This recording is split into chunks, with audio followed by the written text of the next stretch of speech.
بسم اللہ الرحمن الرحیم۔ السلام علیکم معزز طلبہ کرام، آپ سب کیسے ہیں؟ آج ہم نور الانوار کے سبق نمبر 38 کو پڑھیں گے، اور آج کے سبق کا عنوان ہے گزشتہ سے پیوستہ۔ آج کے ہمارے سبق کی عبارت ثم لکل واحد منا سے شروع ہوتی ہے۔ آئیے سب سے پہلے عبارت پڑھ کے اس کا ترجمہ کرتے ہیں، اس کے بعد باقاعدہ سبق کی وضاحت کی طرف بڑھتے ہیں۔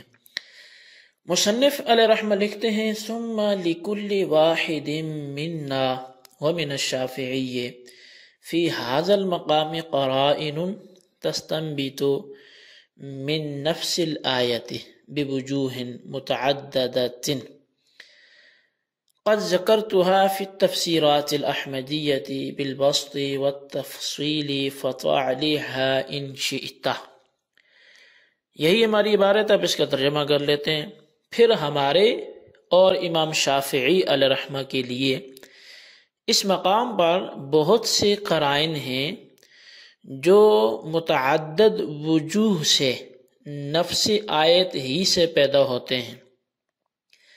میں نے ان کو بسط اور تفصیل کے ساتھ تفسیرات احمدیہ میں ذکر کیا ہے، اگر تو چاہے تو اس کا مطالعہ کر لے۔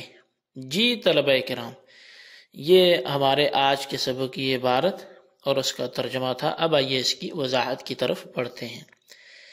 دراصل صاحب نور الانوار ملا جیبن علیہ رحمہ فرماتے ہیں کہ قروء کی مراد متعین کرنے میں احناف اور شوافع دونوں کے پاس ایسے دلائل موجود ہیں جو خود اسی آیت یعنی والمطلقات سے مستنبت ہو سکتے ہیں، البتہ شرح اور تفصیل کے ساتھ تو مصنف کی کتاب جو تفسیرات احمدیہ ہے اس میں وہ مذکور ہیں، تو اسی کا مطالعہ کرنا یہ زیادہ لائق ہوگا اور زیادہ مناسب ہوگا۔ مگر چونکہ مصنف علیہ رحمہ نے اس طرف اشارہ کر دیا ہے تو اجمالاً چند باتیں یہاں بھی ذکر کر لی جاتی ہیں۔ حضرت امام شافعی علیہ رحمہ نے فرمایا کہ آیت میں لفظ ثلاثہ مؤنث مذکور ہے، اور 3 سے 9 تک کے عدد کا قاعدہ یہ ہے کہ معدود اگر مذکر ہوتا ہے تو عدد مؤنث آتا ہے، اور اگر معدود مؤنث ہوتا ہے تو عدد مذکر آتا ہے۔ اور قروء کے معنی حیض کے ہیں، اور چونکہ یہ مؤنث ہے اور طہر یہ لفظ جو ہے وہ مذکر ہے، بس لفظ ثلاثۃ کا مؤنث ذکر کرنا اس بات کی علامت ہے کہ قروء کے معنی طہر کے ہیں جو مذکر ہے۔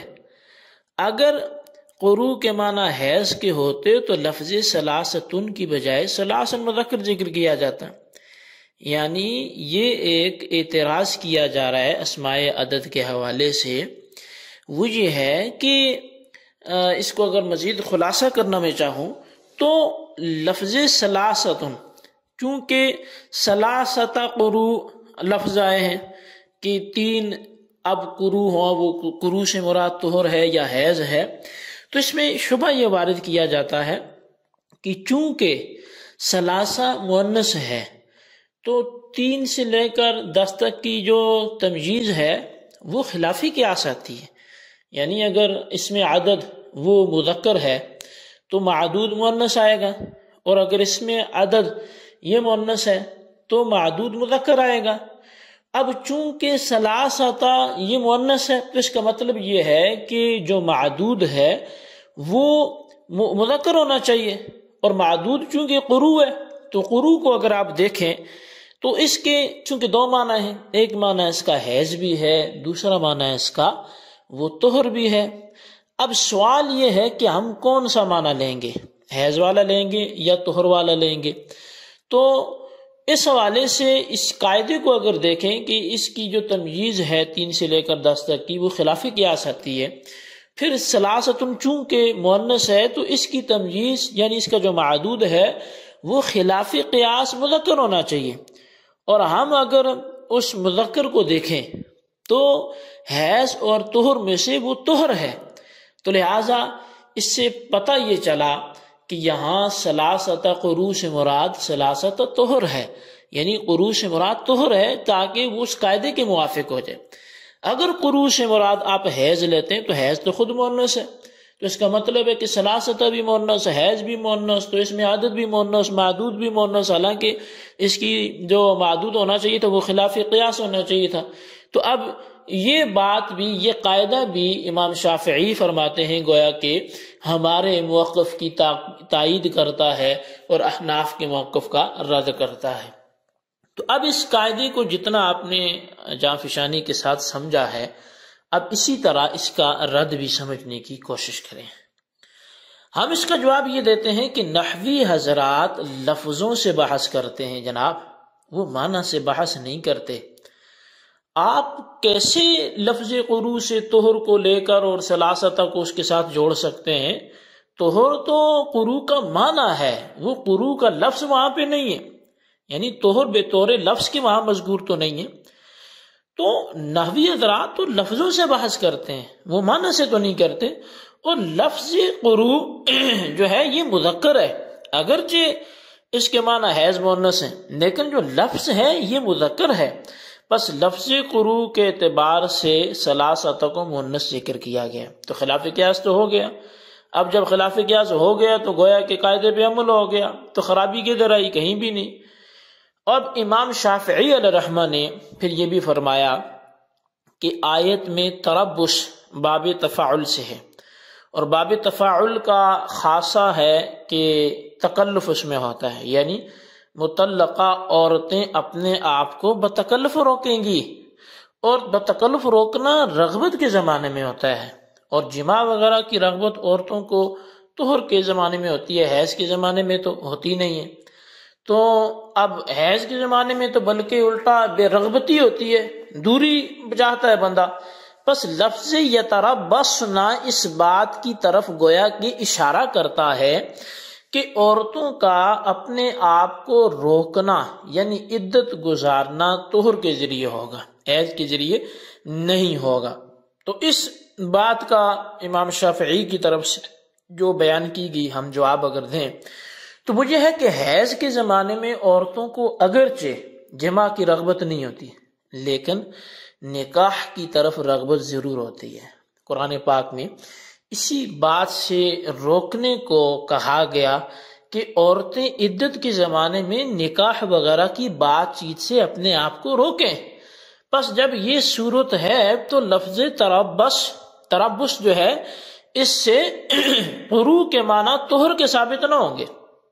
احناف کی ایک دلیل یہ آیت بھی ہے واللائی یئسن من المحیض من نسائکم ان ارتبتم فعدتہن ثلاثۃ اشہر واللائی لم یحضن، یعنی کہ جو عورتیں نا امید ہو گئیں حیض سے تو تمہاری عورتوں میں اگر تم کو شبہ رہ گیا ہو تو ان کی عدت ہے 3 ماہ، اور ایسے ہی جن کو حیض نہیں آیا۔ اب اس آیت میں دیکھیں اللہ تعالیٰ نے غیر حائضہ کی عدت عدم حیض کی وجہ سے 3 ماہ مقرر کی ہے، تو حائضہ کی عدت 3 حیض ہوں گے اور ہر ماہ 1 حیض کے قائم مقام ہوگا۔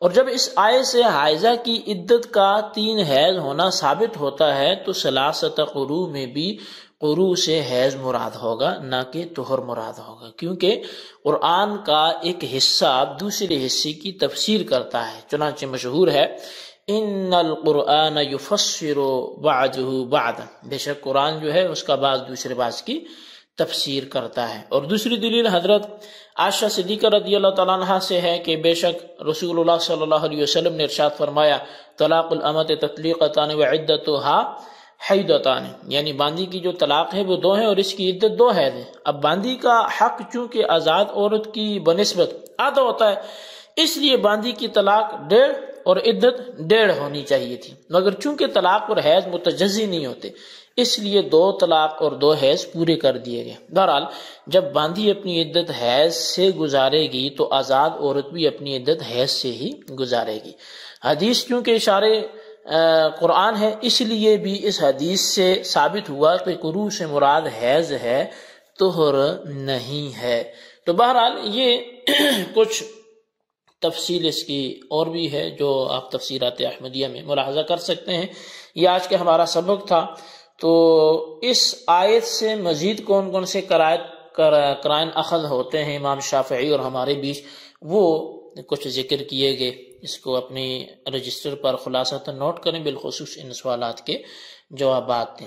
سوال نمبر 1 یہ ہے کہ لفظ قروء سے نحوی اعتبار سے کیسے استدلال ہو سکتا ہے، اور سوال نمبر 2 یہ ہے کہ لونڈی کی عدت اور اس کے طلاق کے حوالے سے حدیث پاک نقل کریں۔ اللہ تبارک و تعالیٰ سے دعا ہے جو کچھ ہم نے پڑھا سنا اسے یاد رکھنے کی توفیق نصیب فرمائے، آمین بجاہ النبی الامین صلی اللہ علیہ وسلم۔